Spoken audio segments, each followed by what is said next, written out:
Hello everyone, welcome to my YouTube channel let's get up knowledge. तो student, आज हम देखने वाले हैं क्लास 12 पॉलिटिकल साइंस के important 2 mark question specially for your term 2 examination. Students, ये हमारा पार्ट 2 वीडियो, पहले के पार्ट की वीडियो के लिए मैं आपको डिस्क्रिप्शन बॉक्स में दे दूंगी, तो आप वहां से जाकर मेरी प्रीवियस वीडियो देख सकते हैं। And if you are new to my channel then don't forget to subscribe my channel, ताकि आपको ऐसे ही इन्फॉर्मेटिव अपडेट्स चैनल में मिलती रहे। तो चलिए शुरू करते हैं आज का video. Chapter number 4, parties and the party system in India. Question number 29, after the death of Lal Bahadur Shastri, which two leaders of Congress party contested against each other to become leaders of Congress parliamentary party। मतलब इस question में ये पूछा गया है कि लाल बहादुर शास्त्री जी की death के बाद ऐसे कौन से 2 लीडर्स है कांग्रेस पार्टी के जो एक दूसरे के अगेंस्ट में खड़े हुए थे। तो अब इसका आंसर देखते हैं हम। Point number first, after the death of Lal Bahadur Shastri there was a intense competition between 2 leaders. Lal Bahadur Shastri ji की डेथ के बाद क्या हुआ, 2 लीडर्स ऐसे थे जिनके बीच में इंटेंस कंपटीशन था, बहुत टफ कंपटीशन था। और वो कौन कौन से 2 लीडर्स थे? Morarji Desai and Indira Gandhi. Fine. Now question number 30, who represented Congress O and Congress R after the split of Congress party. अब जो कांग्रेस पार्टी में स्प्लिट हुआ तो कांग्रेस ओ और कांग्रेस आर, इन दोनों को किसने रिप्रेजेंट किया? तो कांग्रेस ओ को किसने रिप्रेजेंट किया? सिंडिकेट ने कांग्रेस ओ को रिप्रेजेंट किया। और कांग्रेस आर वो किसने रिप्रेजेंट करी? इंदिरा गांधी ने। Fine. Now question number 31, which theoretical argument did Ram Manohar Lohia give in defence on non Congressism. मतलब नॉन कांग्रेसिज्म के डिफेंस में राम मनोहर लोहिया ने क्या आर्ग्यूमेंट दिया, वो हमें बताना है। तो क्या आर्ग्यूमेंट दिया था राम मनोहर लोहिया ने? उन्होंने ये दिया था कि Congress rule was undemocratic and opposed to the interest of ordinary and poor people, therefore the coming together of the non Congress party was necessary for reclaiming democracy for the people. मतलब उन्होंने ये कहा था कि जो कांग्रेस रूल है वो क्या है? अनडेमोक्रेटिक है और किसके अपोज में है?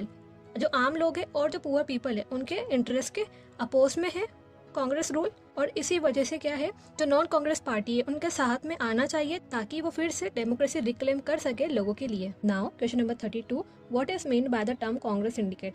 अभी जो कांग्रेस सिंडिकेट है ये टर्म क्या बताती है? तो Congress syndicate refers to a group of popular and influential leaders within the Congress. तो क्या बताती है ये? कांग्रेस के अंदर पॉपुलर और इन्फ्लुएंशियल लीडर्स का ग्रुप को कौन बताता है? कांग्रेस सिंडिकेट बताता है। Now question number 33, what does defection stand for in Indian politics. Indian politics के अंदर डिफेक्शन क्या होता है?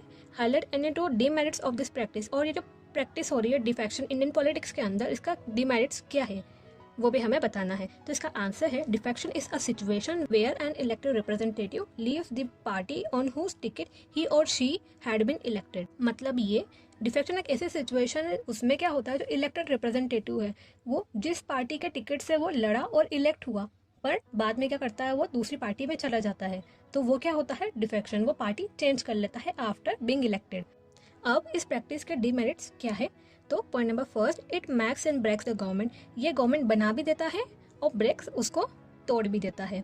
Point number second, the scenario of आया राम एंड गया Ram developed with many person switching the parties very frequently. अब इस डिफेक्शन से क्या हुआ, कैसा सिनेरियो क्रिएट हुआ? आया राम और गया राम, जो कि एक फेमस स्लोगन है ऑन डिफेक्शन। फाइन। तो ऐसा सिनेरियो क्रिएट हो गया। क्यों?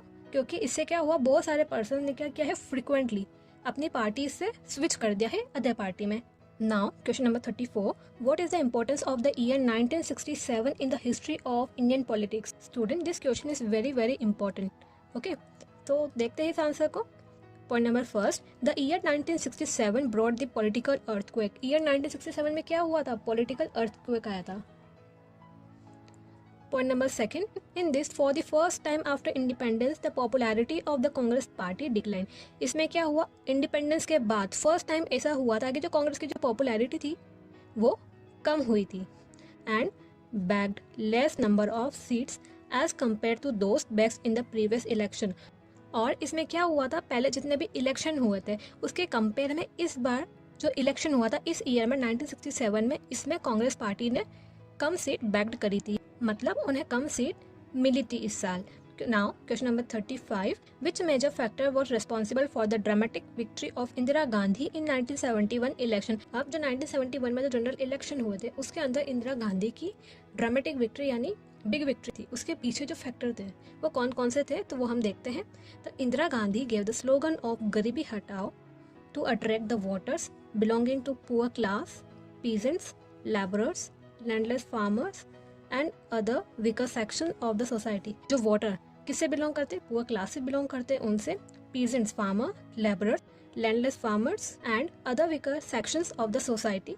तो इन लोगों के लिए इंदिरा गांधी ने क्या स्लोगन दिया, गरीबी हटाओ। तो ये जो स्लोगन है इसने वोटर्स को अट्रैक्ट किया और इसी वजह से जो 1971 इलेक्शन है उसमें इंदिरा गांधी की ड्रामेटिक या बिग विक्ट्री देखी गई थी। Now chapter 5 democratic resurgence. अब हम इसके इंपॉर्टेंट 2 मार्क क्वेश्चन देखेंगे। Question number 36, in January 1974 students of Gujarat started an agitation against which two major problem. अब जनवरी 1974 में जो गुजरात के जो स्टूडेंट्स थे उन्होंने किस 2 प्रॉब्लम्स के खिलाफ एक एजुटेशन या प्रोटेस्ट किया था। तो कौन से थे problem? First, wide spread corruption even at higher level. Wide spread corruption की वजह से किया था within the government, even at higher level, ऊंचे लेवल तक भी क्या हो रहा था, हायर करप्शन देखने को मिल रहा था इस वजह से। Point number 2, sharply rising prices of food grains and cooking oil. और क्या हो रहा था, साथ ही साथ जो फूड ग्रेन्स है उनकी और जो कुकिंग ऑयल है उनकी प्राइसेस एकदम तेजी से बढ़ रही थी इस वजह से। Now question number 37, Indira Gandhi's imposition of national emergency in 1975 cannot be justified, give 2 arguments. अब जो इंदिरा गांधी ने जो नेशनल इमरजेंसी इम्पोज करी थी इन द ईयर 1975 वो जस्टिफाइड नहीं थी। अब इस स्टेटमेंट के फेवर में हमें 2 आर्ग्यूमेंट्स देने हैं। तो इसका आंसर देखते हैं। Indira Gandhi's imposition of national emergency in 1975 can not be justified, वो जस्टिफाइड नहीं थी क्योंकि point number 1, emergency was impose not because India was in danger but because Indira was in danger. Emergency इसलिए नहीं लगाई गई थी क्योंकि इंडिया डेंजर में था, बल्कि इमरजेंसी इसलिए इम्पोज करी गई थी क्योंकि इंदिरा डेंजर में थी। Point number 2, law and order situation was mostly normal. और जो लॉ एंड ऑर्डर सिचुएशन थी वो भी ऑलमोस्ट नॉर्मल थी। Point number 3, there was no threat to the unity and integrity of the nation. और जो हमारी नेशन है उसकी यूनिटी और इंटीग्रिटी पे भी कोई खतरा नहीं था, तब भी इमरजेंसी इम्पोज करी गई in our country in the year 1975. Now question number 38, explain any 2 lessons learned from the emergency imposed in 1975। जो 1975 में जो इमरजेंसी इम्पोज करी गई थी उससे हमें क्या 2 लेसन सीखने को मिले वो हमें बताने हैं। तो क्या लेसन सीखने को मिले? Point number 1, India can not be restrained from democracy. India को हम डेमोक्रेसी से अलग नहीं कर सकते हैं। Point number 2, internal emergency in the country can be impose if there is arm rebellion against the government. अब इंटरनल एमरजेंसी हमारी कंट्री के अंदर कब इम्पोज हो सकती है? जब हमारी कंट्री के अंदर आर्म रिबेलियन हो against the government, and that too can be imposed by within advice of council of ministers to the president of India। अब ये भी कब इम्पोज होगी? जब जो है काउंसिल ऑफ मिनिस्टर की रिटर्न एडवाइस किसके पास जाएगी? प्रेसिडेंट ऑफ इंडिया के पास जाएगी, तब ही इमरजेंसी इम्पोज होगी हमारी कंट्री में। Now point number 3, the citizens got aware of their public liberties as well as civil liberties. Liberties यानी फ्रीडम, तो सिटीजन्स क्या है, वो अवेयर हो गए about their public liberties as well as about their civil liberties। Now question number 39, how far do you agree that the government has misused its emergency powers during 1975 to 1977? explain। अब आप कितना agree करते हैं कि government ने अपनी जो emergency powers है उसको मिसयूज किया था इन द ईयर 1975 टू 1977, उसे एक्सप्लेन करना है। तो इसका आंसर है no, the government had not misused its emergency powers during 1975 to 1977 as the emergency was imposed on the grounds of। तो नहीं, गवर्नमेंट ने कोई भी अपनी इमरजेंसी पावर का मिसयूज नहीं किया है क्योंकि जो इमरजेंसी वो कौन से ग्राउंड पर लगाई गई थी? Point number 1, to restore law and order. Law and order की जो सिचुएशन है उसको रिस्टोर करने के लिए। Point number 2, restoration of efficient administration, जो एडमिनिस्ट्रेशन है वो एफिशिएंटली वर्कआउट कर सके उसको रिस्टोर करने के लिए। Point number 3, implementation of pro poor welfare program, और जो प्रो पुअर वेलफेयर प्रोग्राम्स है उनके इम्प्लीमेंटेशन के लिए जो इमरजेंसी है वो लगाई गई थी गवर्नमेंट के through. Now question number 40, analyse 2 reasons for the defeat of Congress party इन 1977। मतलब 1977 के अंदर जो कांग्रेस पार्टी है उसकी जो डिफीट हुई थी उसके मेन रीजन क्या क्या थे वो हमें बताने हैं। तो क्या क्या रीजन थे कांग्रेस पार्टी की डिफीट के पीछे इन द ईयर 1977? तो पॉइंट नंबर 1 है misuse of power by the Congress party during emergency. During emergency क्या हुआ, जो कांग्रेस पार्टी है उसने अपने पावर को मिसयूज किया इसलिए। और point number 2, extensive use of preventive detention, और जो प्रिवेंटिव डिटेंशन है उसका एक्सेसिव यूज हुआ, जो फोर्स स्टेरिलाइजेशन हुआ और डिस्प्लेसमेंट हुआ लोगों का। और तो point number 3, middle class of north India moved away from Congress party. तो इसी वजह से क्या हुआ, जो मिडिल क्लास है नॉर्थ इंडिया में वो कांग्रेस पार्टी से उनका इंटरेस्ट हट गया। Point number 4, popularity of newly formed Janata party. अब जो न्यूली फॉर्म पार्टी थी जनता पार्टी, उसकी पॉपुलैरिटी की भी कांग्रेस की डिफीट का कारण बनी। Now question number 41, what is meant by 20 point program. अब जो 20 पॉइंट प्रोग्राम था वो क्या था? तो a programme laid down by Congress under the leadership of Indira Gandhi. अब ये प्रोग्राम किसने करा था? कांग्रेस पार्टी ने किया था under the leadership of Indira Gandhi to restore economic and political peace. और क्या रिस्टोर करने के लिए? Economic and political peace restore करने के लिए। Point number 2, it primarily focused on improved land reforms, education policy, discontinuance of bonded labor और removal of poverty, etc. मतलब जो 20 पॉइंट प्रोग्राम था वो किस पे फोकस करता था? इम्प्रूव्ड लैंड रिफॉर्म्स को इम्प्रूव करने के लिए, एजुकेशन पॉलिसी पे फोकस करता था, डिसकंटिन्यूएंस ऑफ बॉन्डेड लेबर, जो बंधुआ मजदूर थे उनके डिसकंटिन्यूएंस पे फोकस किया इसने, और रिमूवल ऑफ पॉवर्टी को रिमूव करने के लिए। Fine. Now chapter number 8, Indian politics trends and developments. अब हम इस चैप्टर के इंपॉर्टेंट 2 मार्क क्वेश्चंस देखेंगे। So question number 42, who was the chairperson of Mandal commission, state any 2 recommendation of the Mandal commission. इसमें यह पूछा जा रहा है कि जो मंडल कमीशन था उसका चेयरमैन कौन था, और जो मंडल कमीशन बनी थी उसने अपनी 2 रिकमेंडेशन कौन कौन सी दी थी। तो जो मंडल कमीशन बनी थी उसका चेयरपर्सन कौन था? Bindeshwari Prasad Mandal. Recommendation of the Mandal commissions are. अब जो मंडल कमीशन उसका रिकमेंडेशन क्या क्या थी? तो point number 1, land reforms for the upliftment of the OBC. OBC के अपलिफ्टमेंट के लिए क्या लाए गए? लैंड रिफॉर्म्स लाए गए। Point number 2, 27% reservation for OBCs in the government jobs and educational institution. Reservation दे दिया गया ओबीसी को in the government job and educational institution. Fine. Now question number 43, mention any 2 incidents of violence against minority community which are a threat to democracy। अब इस question में ये पूछा गया है कि जो माइनॉरिटी कम्युनिटी है उसके अगेंस्ट में ऐसे कौन से 2 वायलेंट इंसिडेंट हुआ है जो कि अ थ्रेट टू डेमोक्रेसी यानी डेमोक्रेसी के लिए खतरा बने हैं। तो कौन कौन से इंसिडेंट हुआ है? 1984 में क्या हुआ था? एंटी सिख राइट्स हुए थे। Point number 2, 1992 aftermath of Ayodhya dispute, जो अयोध्या डिस्प्यूट के बाद जो वायलेंस हुई वो। And point number 3, 2002 anti Muslim riots जो हुए थे गोधरा इंसिडेंट के बाद में। Now question number 44, state any 2 major political happenings of 1984 in India. अब ईयर 1984 में 2 मेजर पॉलिटिकल हैपनिंग क्या हुई थी वो हमें बतानी है।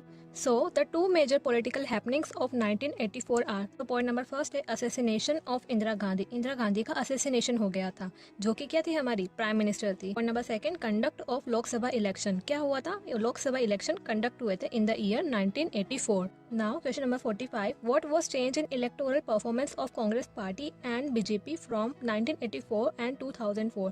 अब जो कांग्रेस पार्टी है और बीजेपी इन दोनों की इलेक्टोरल परफॉर्मेंस थी उसमें क्या क्या चेंजेस आए फ्रॉम ईयर 1984 टू 2004, ये हमें बताना है। So the changes in electoral performance of Congress party and BJP from 1984 to 2004 are as follow। तो जो इलेक्टोरल परफॉर्मेंस थी कांग्रेस पार्टी और बीजेपी की फ्रॉम ईयर 1984 टू 2004 वो क्या थी? Point number 1, decline of Congress and rice of BJP. क्या हुआ? कांग्रेस का डिक्लाइन हुआ और बीजेपी का राइस हुआ। Point number 2, Congress from 415 seats to 145 seats. Congress का क्या हुआ? 415 सीट से वो कहाँ पे आ गई? 145 सीट्स पे आ गई।